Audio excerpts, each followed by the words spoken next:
Access provided by PlayStation. Alright, I'm going to show you some of the extra attacks and combo strings that are either really useful or could go easily missed, since you won't find them listed anywhere. And hey, if you're new here, hit subscribe. First, with the Leviathan Axe, there's a hidden effect that can boost the speed of the Serpent Snare skill, which is the charged heavy attack. Normally, this attack done by holding R2 has a pretty slow startup animation, which makes it pretty easy to whiff. But during a heavy attack string, the Serpent Snare skips most of that windup and comes out faster. Just press R2 and then hold R2 at any time during that combo sequence to weave in a quicker Serpent Snare. This is useful because this combo will pop smaller enemies into the air, and the faster Serpent Snare will be able to grab them while they're helplessly dangling up there. Then you can toss them off an edge, into other enemies, or into a wall with that. And this attack can be improved with a damage or element mod to make it even better. Next, for the Blades of Chaos, this is a shortcut to the big final hit of the light attack combo string. Usually, you have to do a pretty long sequence to actually get to that light finisher attack. However, if you start with 2 heavy attacks, you can then shortcut to the final hits of that light attack combo. So just press R2, R2, and then R1, R1.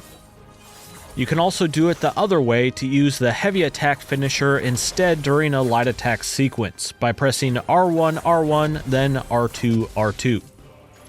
And most any attacks with kinda long ending lag can be cancelled out of with a dodge, so you might as well get used to forward dodging with R1 to close out any combos with an extra hit from your dodge attack. For the Leviathan Axe, this is a simple one, but it can be useful for quickly building up frost. Holding down R1 will do a basic attack and then initiate the Glacial Rake skill afterwards. But if you just continue to hold down R1, you can keep Glacial Raking over and over till the end of time. You can also still be holding down R1 and dodge cancel during this to eliminate much of the downtime during each attack. If you slap the element mod onto the Glacial Rake, this can be a really solid way to build up frost on groups of enemies or larger targets. And for the Blades of Chaos again, it can be an unassumingly potent juggling tool. Hold L2 and press R1 to pull someone over to you and pop them up, and then keep pressing R1 while still holding L2 to continually slam them into the ground over and over for some raw damage. Or you can be holding L2 and press R2 instead to keep blasting them with fire, which builds up the burn effect. If you have a little extra time, you can hold down the R2 input to do a small explosion of fire off of them, which also scoops up nearby enemies as well. And unlisted in the skill menu, the L2 plus R1 attack has a charged up variant as well, letting you socket both blades into the target and slam them down for higher damage. Now that's it for some of the early game stuff you can start putting to use, but next, some later game stuff. So spoilers going forward for gameplay mechanics and characters from a little past the midway point of the game.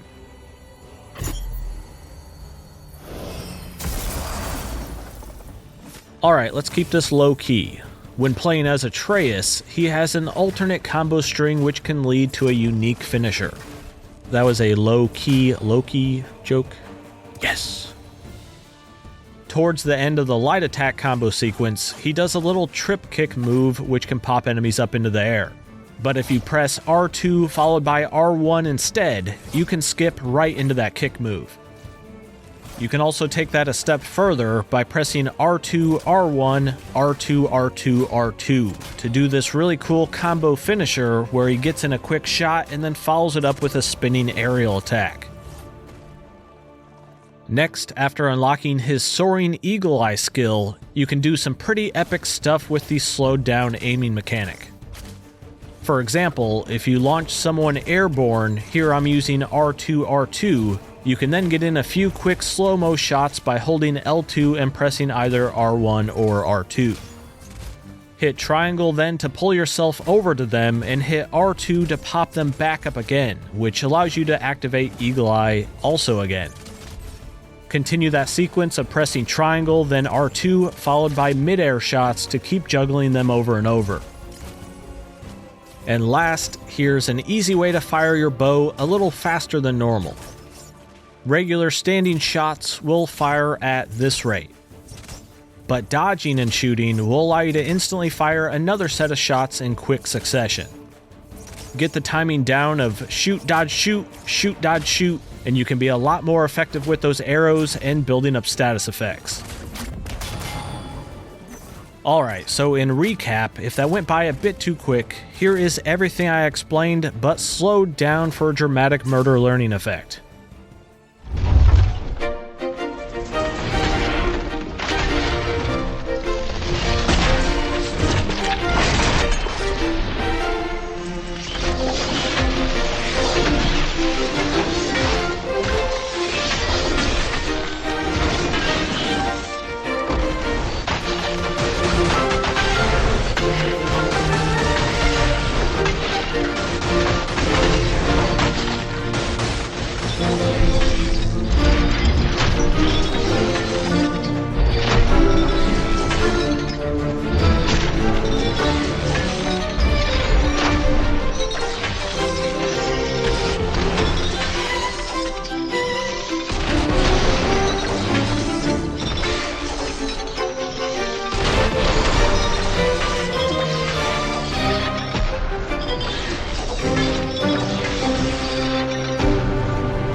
That's it. What do you think? Going to use any of those or just stick with the basics? Well, let me know, or throw some of your own stuff that you figure out down in the comments, and I'll go give it a try.